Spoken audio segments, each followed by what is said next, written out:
Can't hear you. You're muted. Let's try that again. I mean, Mike and I can run this. That's fine. That's very, very, very true.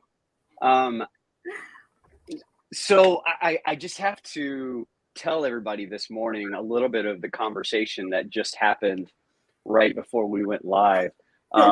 First of all, you guys are in for a real treat. Mike is one of my favorite people, and it feels like we've known each other for like decades, and yet we just met. February? Mm-hmm. Is that right? Yeah. So February of this year, and it was like, how insane was that? Soulmate. Just right, twin flame. But yeah, for real, and it's so funny. Both the paths that we've traveled, the similarities in our stories, all the way down to our shirts this morning. Yeah. Mike was like, I think we're wearing the same shirt. Of course, he moves his gigantic behemoth of a beard out of the way, and you see the little V-neck. And I'm like, $7 Target shirt? He's like, yeah. I'm like, I got 15 of these just so I have to make a different decision every day. And he's like, I do too. It's amazing. So yeah, Mike, welcome. Thanks, Jay. Thanks, Crystal. Thanks for having me on. I appreciate it. It's so nice to see you. Man, it's yeah. And we're gonna see each other. Is it next month? Almost. Come Tuesday. We're almost to August, so yeah, you're right. You'll be at the Texas Realtors convention. Shaping Texas, San Antonio. Shaping. Yeah. So tell us a little bit about your background. I mean, we know your background, but give us a little bit of history for everybody watching and listening. All right. So I grew up in a suburb of Los Angeles called Covina. Lived there, lived in a couple other states over the years, moved out to Texas back in 2010 with my wife, Molly. And we've got two beautiful kids. My story with real estate kind of all started back in California too. I've always been involved in the housing industry, whether it's building or design. I started in the field, ended up in the design room, and then eventually got into sales once we came out here. So I've been in real estate in Texas now for going on 12 years. And, I've been on a transformative journey in my life. It's amazing when you see how you can transform yourself in your life and find paths that you never knew were possible. And I just feel so blessed at this point to be where I am, and looking down the road, from looking back, you can look forward and you can kind of start to equate and go, wow, if this has happened since then, imagine what can happen then and till the next step. And I'm real excited about that, and it's wild to be at this point in my life where you kind of start to get a little bit older, and you have that period of your life where you feel like, oh man, the prime of my years is up. I'm getting older, and then you kind of get past that and you go, wow, this is the prime of my years. So yeah, I've tried absolutely to just live a life where I can just continue to evolve, Yeah. Mold and shape. Yep. This morning you sent me a video clip, and it was the perfect way to start my morning. For everybody watching and listening, Mike and I text quite often, and we shoot music and stuff back and forth to each other to inspire or check in, see how we're doing. And this morning he sent me this video clip from a movie. What was the name of the movie again? It was called Facing Giants. It's a football movie. I seen it years ago, and it popped up on my LinkedIn feed. Someone posted it, a broker. He likes to put it up every time he does like a speaking event. Okay. Thought of you right It was after I got all emotional and I know you I mean, I got all emotional. It wasn't fair. It was without warning. Everybody knows I'm a crier though, so that's all right. What about that clip? No, so to kind of set the stage, we're gonna have the link in the chat if you want to see the clip. But the clip itself is this high school football player with another guy strapped to his back, and he's crawling on his hands and knees from, is it the 50-yard line to the end zone, or is it from the end zone to the end zone? He's carrying this guy a really long way, and he's screaming and saying, I don't have any more. I don't have any more. And the coach is just kind of coaching him and inspiring him, motivating him. Mike, how did that hit you? Is Mike frozen?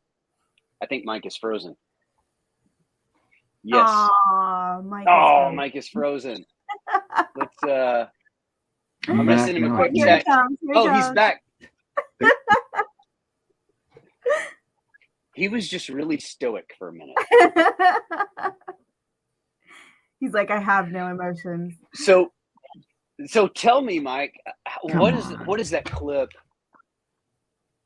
What does that clip do for you?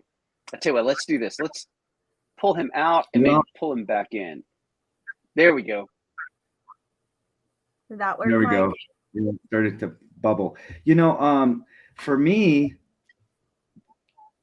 there's so many things in my life that I didn't think were possible physically, mentally, professionally. And sometimes you almost have to not know, when you're going into something. And I love how he blindfolded him so he wouldn't know how far he was. And kind of like how my journey has been, especially health-wise and physically, is like when I was able to get through this kind of health thing that I went through 5 years ago and I lost over 100 pounds. And I didn't plan any of that. I mean, I must have lost 60, 70 pounds like 10 or 12 times in 15 years. And it's almost like I just accidentally knocked it out. And I was like, oh my goodness. I just I took that swing. It's like the story, the baseball. There's all those movies of the baseball star where the kid that can't even swing the bat goes up and somehow like trips and hits the home run and wins the game. And that's almost kind of how I felt. But at the same time, I'm not saying you don't give yourself any credit in those moments, but that gave me so much encouragement to go, wow, this is really possible.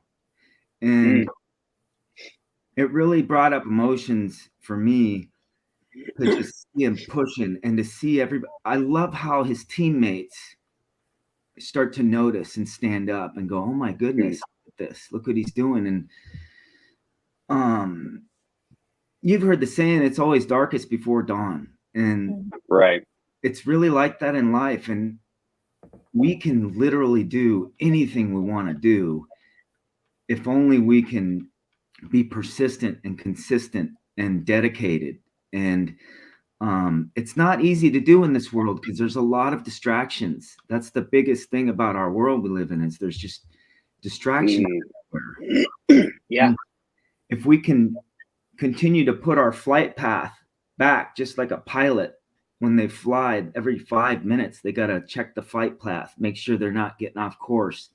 The more that we do that, the faster we can get to what we want. So like over 10, 12 years, I lost 60 pounds 12 times, but it took me 10 or 12 years. Maybe if I'd have lost 60 pounds 12 times in 5 years, I'd have gotten there quicker. If I'd have redirected that plane a little more often, right? And it just reminds me of where I've been. And like we said earlier, where we're going. Because, the looking back at where you've come from, you've got to do that, because that's what kind of gives you the power to go forward. You look back and you go, look what I've done. And you have to celebrate moments, right. the organization I'm with now, that's one of the big things that we like to do, and we have a whole website dedicated to celebrating moments, and we've got to do that. You've got to do that for yourself, no matter how down you feel, no matter how insufficient, no matter how insignificant the moment is. You got to celebrate it. Yeah. And one of the things that I've noticed in my own life, because you and I have been through very surprisingly very similar journeys in a lot of different ways. And one of the things that I realized when I lost all the weight that I lost, and continued, you like, I think you experienced the same thing. You lose this gigantic amount over a short amount of time, and then you kind of start whittling it down over a longer extended period of time. But once you put your physical body through that, and you realize, I didn't have any idea I could achieve that goal. I'd fought my whole life with weight. I'd fought my whole life with, how I felt about myself, with how I felt in my own skin, and both in a physical and an emotional way. But when you achieve something like that, you start thinking, well, if I can do that in this area of my life, where else can I apply those disciplines or that commitment or whatever, and what else can I really change? It's like it just like you're talking about, those moments to celebrate. And obviously, dropping all that weight is a significant moment to celebrate, but there were lots of little bitty moments leading up to that one, and each one of those were worth celebrating too. It's so true. It's so true. It's like it's like having a water drop in a bucket. You see that tiny water drop and you think it's going to take 1,000,000 years to fill this bucket up. It won't. You just got to keep dropping that water. That's a great analogy, Mike. I love that. Yeah, just a little bit of water every day, and just a little push. It really is amazing. And you have to remind yourself. You really do, because I'll still forget nowadays. Every now and then you kind of get down the road where you're like, you got your head in your hands, and you're like, what's going on here? Why am I still on the same track? What are we doing? And it's never too late to start fresh. I feel like sometimes I start fresh every morning. I've got to renew. Tomorrow's a new day. Right, Yeah, right. Start over. Right. So one of the things that really was fascinating to me when we first met, do you remember that first conversation that we had that was like 2 or 3 hours long? First of all, huge shout out to Beth Caudell Beth was like, oh my God, you got to meet Mike. You guys are going to be best friends. You and Beth go way back. She knew. It was so funny. She talks about that with everybody now. She's probably joking about it with someone right now. Probably. Thank you. And those, and those first couple of hours. Play volleyball. Yeah, right. Just to meet somebody who had been on such a similar path. Everything spiritually, physically, musically. I mean, we kind of like hit the whole gamut in about a 2 or 3 hour, and it was weird because we sat for hours and hours and talked until 11 o'clock at night, it seemed like. And then we met for breakfast the next morning and finished, continued the conversation. And then we had lunch together and continued the conversation. Then we went out and got coffee. Talk to me about music. Where does music fit in for you in your story, in your not just in your story, but in your disciplines, in your routine? Well, music really was my first big thing. I grew up in I don't want to say a broken home. It wasn't really a broken home. It was just, I grew up during a time period where there wasn't a lot of information for people to have, and my parents didn't have the same opportunity we have to absorb all this knowledge and move forward. So music was kind of my way from a very young age, from probably, I think I got into the whole school music program at like 3rd or 4th grade. It was a way for me to excel, when I wasn't one of the biggest kids. I wasn't one of the most athletic kids. I started Little League late, so I sucked and all those kind of things. So music was a way for me to excel. And then when I got into high school, I started to get it. When you get into middle school, high school, you start to find your favorite bands and become passionate and listen tons to them. And then you start to imagine yourself. And music was it was almost my pot of gold. I think I've mentioned before, I always have to have a pot of gold at the end of a rainbow to look at. Doesn't matter what it is. Music was that first one. And so it became this massive dream that I had. And I just went full bore with it all the way through my 20s, played in several bands, toured around the country a bit.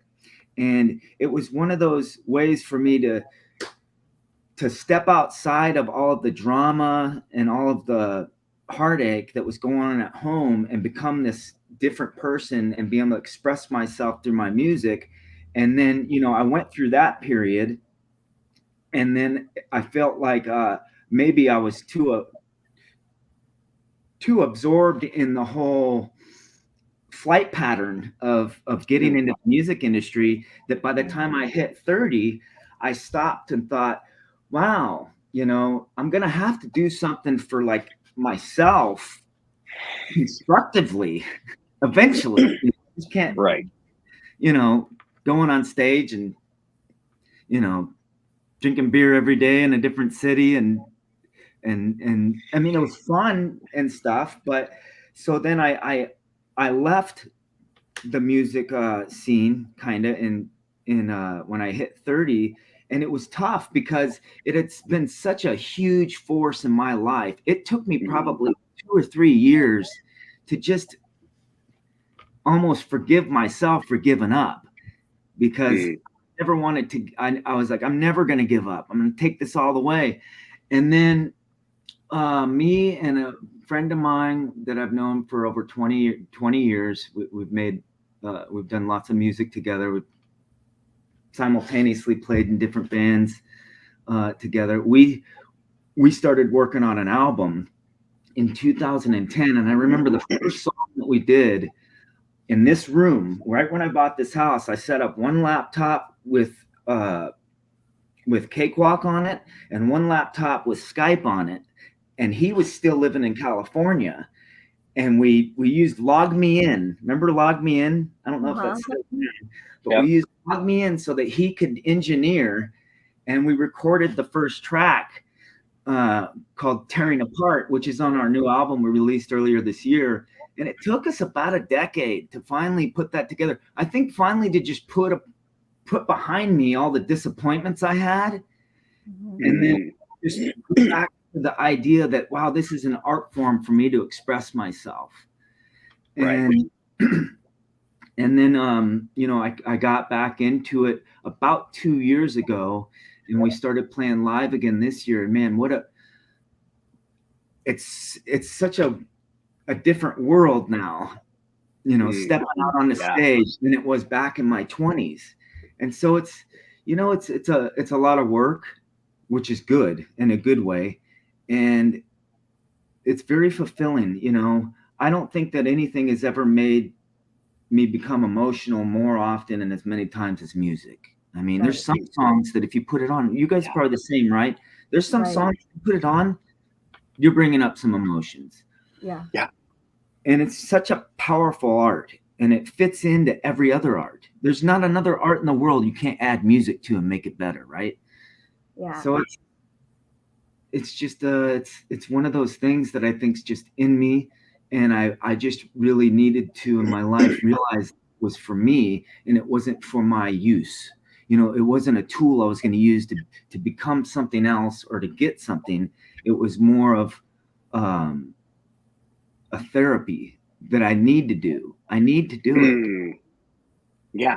Yeah. And I for me, it's very much the same thing where if I'm not in a good place, I have to start, when I say good place, I mean emotionally, mentally. If I'm not in a good space, I have to start looking at what am I not doing?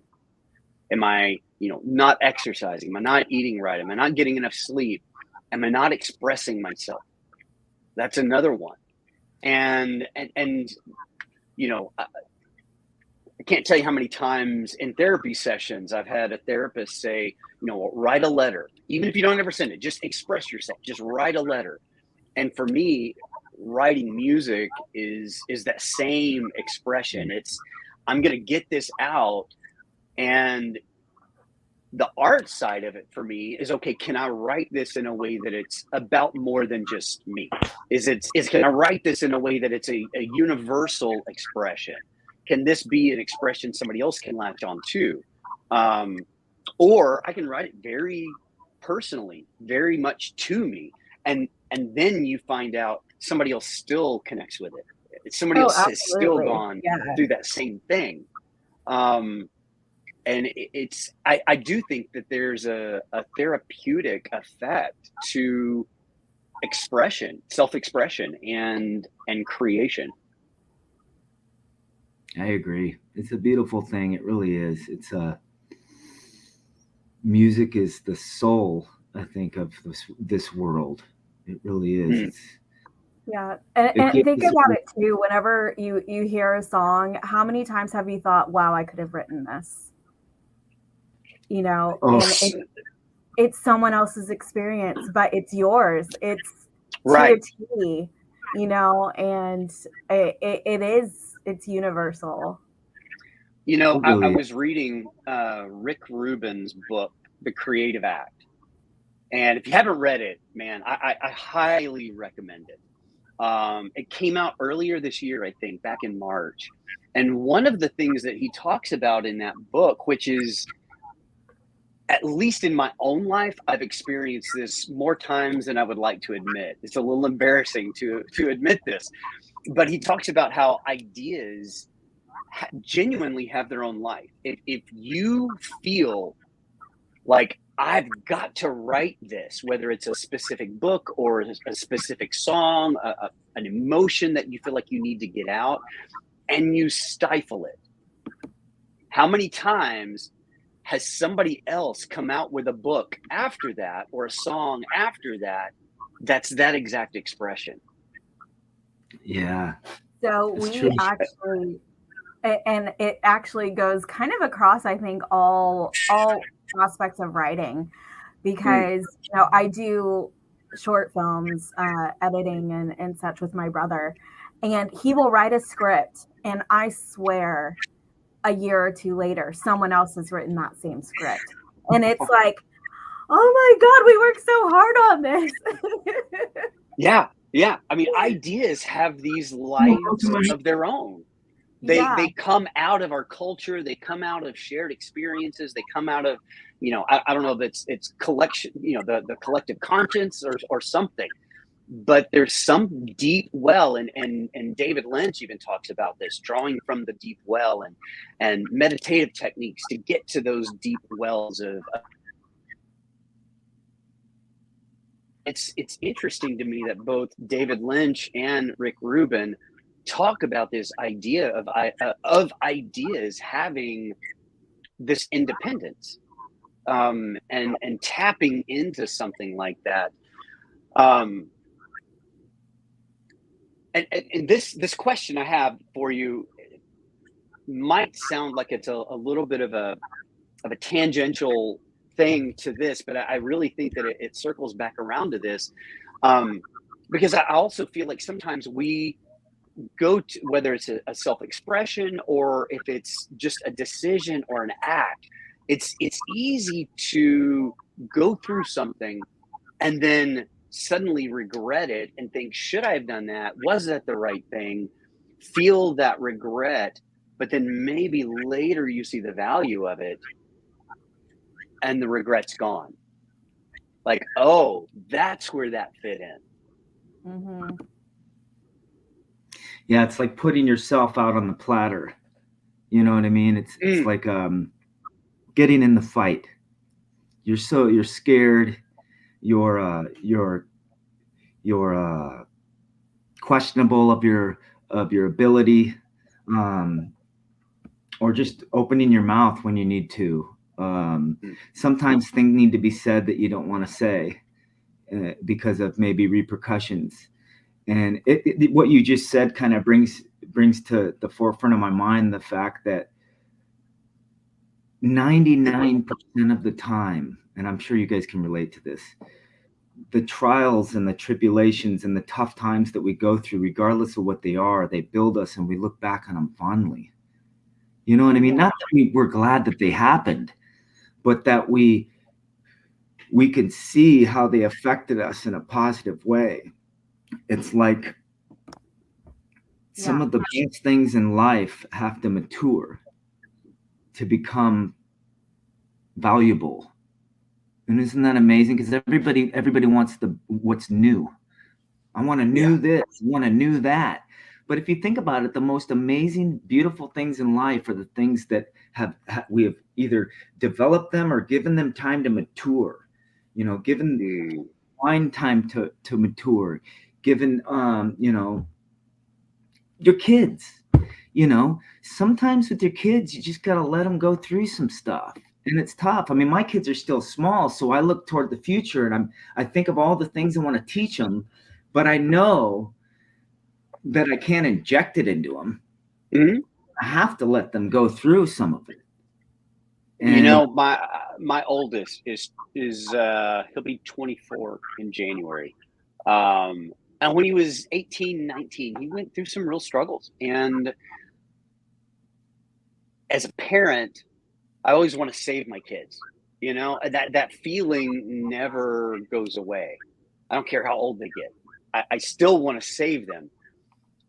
But my son has gone through some incredible growth. And he's such an incredible human. And at 23, he's got such a much better flight path. Going back to that analogy, you know, he's learned so much in the last few years that his course has gotten so much better correction than mine ever did until I was way older. And I can't wait to see what he does in his lifetime because he's gotten that course correction so much earlier than I did.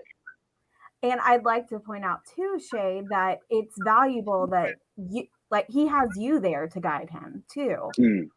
And so the example that has been set is based upon like self-improvement and acknowledgement of like you can do this, you can get better.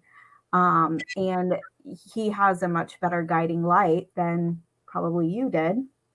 So that he's able to make this growth happen at such a more rapid pace. Yeah. It's just having that foundation. Mm-hmm. That makes sense. Someone has to point out the deer in the brush or the bird up in the tree. You've had it with your kids where they're like, I can't see it. And then you're like, no, look right there. And you get them in line with your hand and you go, it's right there. And then, there it is.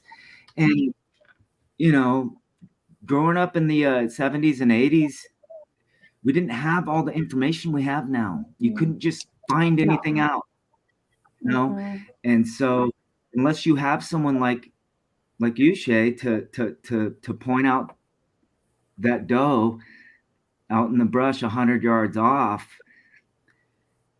they might not see it for, you know, you might see that doe going out in the woods every single day and your neighbor had never seen it till you point it out. And you're like, oh yeah, I never saw that. Oh yeah. You said, Crystal, the earlier you see that stuff, I mean, there's things that I hate to it's not a regretful thing. You know, it's like with jiu-jitsu. Everybody always says, oh, I wish I'd have gotten started earlier. And that's how we feel about this stuff. You're always, but it's like, you know, it brings me back. Joe Rogan talks about jiu-jitsu a lot because he's a black belt and he's into the martial arts scene. And he talks about that whole thing. And he says, well, you didn't start earlier. You started now. So get going with it. And it just brings where you were at. Yeah. We're not It's the same thing we're talking about. You could start fresh every day. In this world we live in, we're so concerned with how much time we have left and how old we are and how we look that we don't realize that we can change anything we want dramatically. But since we were born, we've been taught, especially with the social construct in the United States and maybe in the Western world, everything's got to be like that. And nothing is really like that, except for maybe mistakes. You know, and it's interesting because one of the things, as I've been reading through this book, The Myth of Normal, one of the things that Gabor talks about is human development and how the unfortunate thing about our childhood is that we are taught the constructs through which we understand ourselves and the world around us before we develop critical thinking skills and before we develop real good communication skills. And so the problem with that is before we're ever in a place to understand how to think critically about the messages we're given, our blueprint on how we feel about ourselves is set in stone. Now, it can be changed, like you're talking about, but it has to be disciplined, conscious, purposeful change. It's not going to be haphazard or accidental change, because those pathways and how we think about ourselves are really sort of codified by the time we're 7 years old. And then we've got such a journey to try to unravel so much of that. Because you're right, our parents didn't have the same help and the same information, and their parents certainly didn't. You know, every generation, we've got a little bit more information, and we've gotten a little bit more further down that road of understanding how to be better at this. We all get better. And I think parents are, you know, part of the beauty of parenthood is hoping your kids turn out better than you did. There's this line kind of harkening back to music on this as well is, I believe it's Noah Kaling. I'll double check his name and I'll post this song. But there's a line in his song that says, "I'm still mad at my parents for what their parents did to them." Yeah. And when I heard that, I was just like, oh. And I had that similar conversation with Jay Bradley while y'all were, you know, falling in love. And he had me send him the song. He was just like, oh wow, that's just an incredible line that hits you in the heart. You know, and it's interesting. Oh, I'm sorry, go ahead. No, go ahead. No, go. In all of this and talking about parenting and approaching issues and pointing out things in the field, I know, Mike, one of your favorite books is Verbal Judo. Yeah. And when you and I met, you suggested I read this book. And one of the things that I loved about this book, this particular edition, he adds a final chapter, and it's all about the 5 universal truths of human interaction. And here's what they are, and I love these. Number 1, all people want to be treated with dignity and respect. Everybody. And this goes back to some of the phone calls that we were talking about earlier. All people, number 2, all people want to be asked rather than told to do something. Number 3, all people want to be informed as to why they are being asked or ordered to do something. Number 4, all people want to be given options rather than threats. And number 5, all people want a second chance when they make a mistake. Yep. I mean, that's what a liberating set of concepts, right? Yeah. It's amazing. I mean, whether it's parenting or it work, really is. it's a universal thing. I think the acknowledgement that everyone wants a second chance when they make a mistake too Right. is very important, because it just, it sets the tone again for that tomorrow's a new day. Like I can start over. You know, I'm sorry I made this mistake, but let's rectify it. And I think that it's very empowering too, to think, okay, this is not final. I get a redo. Let me fix that. Yeah. It's true. You know, that book too is it's funny because if anybody needed a book like that, it was me. I almost felt like he wrote it for me when I was reading it, because I can't think of anything that's gotten me in more trouble in my life than my mouth. Like it is, it can build beautiful. I took some notes earlier on it. Coming out of the 4 agreements is the first agreement is to be impeccable with your word. And I mean, everybody's said something or piped off, or maybe not everybody's, but where you look back and you go, man, why did I have to say that? And you can't take it back, but you can, like you said, Chris, you can make it better. Yeah. You can make it better as simply as going to that person and saying, you know what, I'm really sorry for that. I was in a bad place. I didn't need that. And that's not just healing for the other person, that's healing for you. I feel like the most healing that I've had in my life has been through being apologetic for things that I've said or done to others. And that's a good way to forgive yourself and get back on that right track, is to realize that none of us are perfect. We're not. Expect to fall down in life, expect to lose. I'm trying to teach my kids that right now. They hate to lose, they cry, they get mad. But the losses that I've had in life, whether it's in music or sports or business or personal relationships, or they've stuck out. You look back at those and they teach you so much more than you learn when you win. And that's weird. It's a weird idea that that's how this whole system we're living in is built and set up. Hey, the stuff you screw up is what's going to make you the most happy and the most fulfilled. But it's true. It really is. You have to just get up. If you can get up one more time, that's it. Not 10 more times, not 20 more times, not 2 months from now, not 2 years from now. Just get up one more time right now. Can you do one more? Like that video, like the clip I sent you. Yeah. And he had no idea, and he was in the end zone. And that's a beautiful thing. It really is. It really is. Yeah. Sometimes when we're in those deep, dark mental spaces, knowing that all I've got to do is get up one more time, is the lifesaver. Just get up one more time. Let's just try this again. Yeah, like posting the broken link I just posted. I'm going to try that one more time. Which broken link? I thought it worked. It just came through wrong. It's fine. Oh, okay.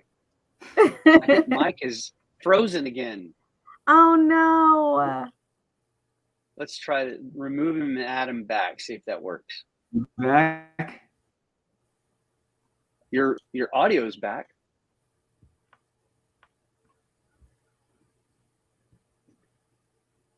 Oh, Mike. Oh, hey, there he is. All right. So I can hear every little comment, but as we start to wrap up, I do want to ask a few questions, kind of like a, you know, I love that book, Tribe of Mentors. This is something that I ask frequently when people come on, and there were a few questions from the Tribe of Mentors book that I really wanted to kind of get your take on. what is I can't wait to hear the answer to this one. What is an unusual habit or an absurd thing that you love? Oh, that's a good question. Oh God, I'm gonna probably have to say jiu-jitsu sparring.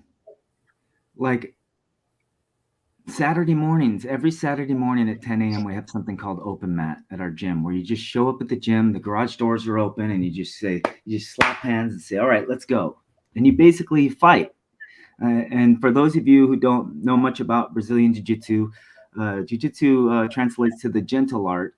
So basically what it is that you give your opponent the chance to tap out.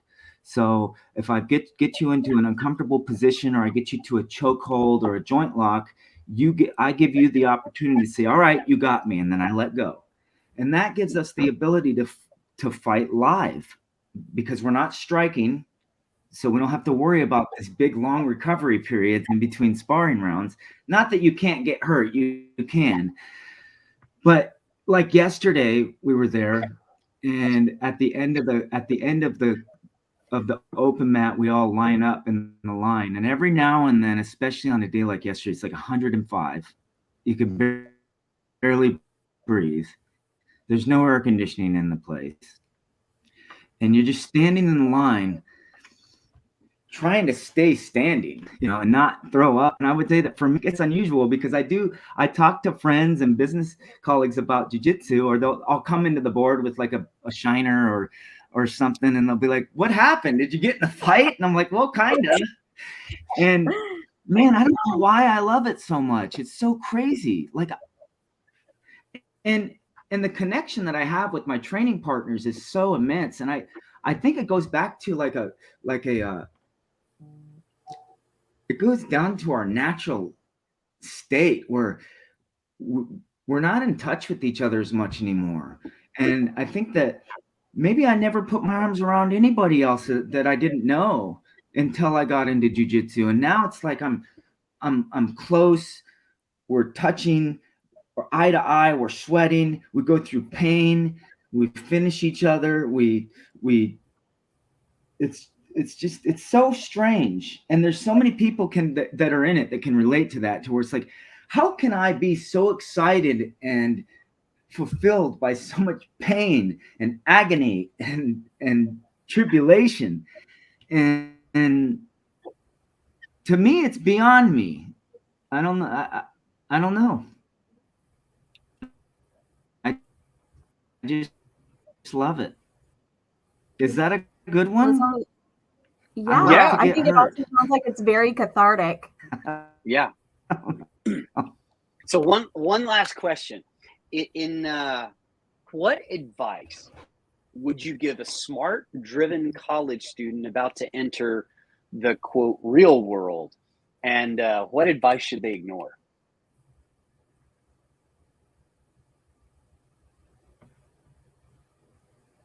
Are you there? Did I lose you again? I'm here. There he is. How much of that got cut off? All of it. Can you hear me? Now we can. There you are. Now we can. I was talking, and all of a sudden you guys were frozen, and I was like, they must not like what I'm saying.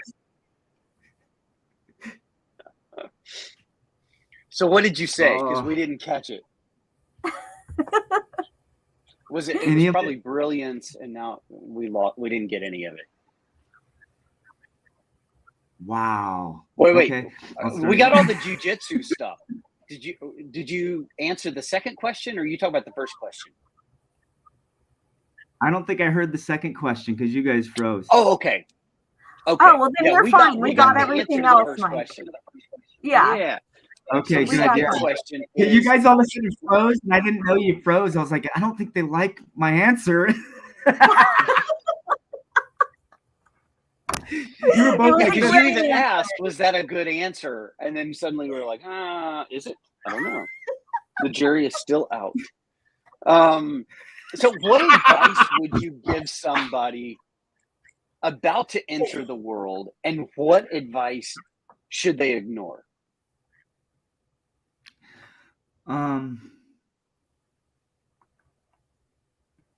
first of all, don't take everything so seriously. Not that you shouldn't be serious about things in your life. You definitely should be serious about things in your life, but you've got to have a playful attitude, and you've got to give yourself a break. You've got to give yourself a break. I'm trying, like I said earlier, trying to teach my kids, you're not going to win all the time. You're just not. And you see these big famous people, you see these big famous sports stars. If you think that they've won all the time, you're tripping. You got to go and read and find out what their story is, because our story is not to come into this and just win everything. Because if you win everything right out the gate, how fulfilling is it going to be if you just get everything you want all the time? And I would say the first thing I would say is, be playful and don't be so serious. And the things that you should ignore in life would be just the fluff, ignore the labels, ignore the stereotypes, because we're all one. As different as we all are, we all have the same type of spirit. We all have the same type of abilities. We can all grow in the same ways if we desire to do so. So let go of any labels and stereotypes and little birds that are whispering what you are, what you aren't. Just let that go and just have fun. I guess that would be my answer. I like it. Yeah. Did you get that, Mike? We Yeah. got that one. Well, man, I just genuinely love you, and I appreciate your voice in my life, and I appreciate your presence. And man, I'm glad that you're here. Me too, man. Both of you have been a shining star in my year, and I feel like I've known you. As I talked to you guys, I was like, I know these guys. Right. It's been a great experience getting to know you. Am I frozen again? Nope. You are unfrozen now. Guess I got to switch to Spectrum. I was saying that I really appreciate you guys. Absolutely, man. We appreciate you immensely, Mike. And I will see you in a couple of weeks. I'll be up in Denton in a couple of weeks, and so literally the week after. So we'll be in San Antonio, and then right after San Antonio, that Monday. No. I got to go back. I will be in Denton before San Antonio. Uh-huh. That'll give us time to plan our attack for San Antonio. It will. We're going to believe it's like. Right? Mm-hmm. I believe it's like the 14th through the 17th or something like that. I'll be up in Denton, but I'll get with you. I'll let you know. Well, thanks, folks. Thanks for joining us this morning, and it's been a great conversation with Mike. Mike, thanks for joining us and for being a part of it. Crystal, thank you as always, and we'll see everybody next week. Have a great week, folks. Bye, guys.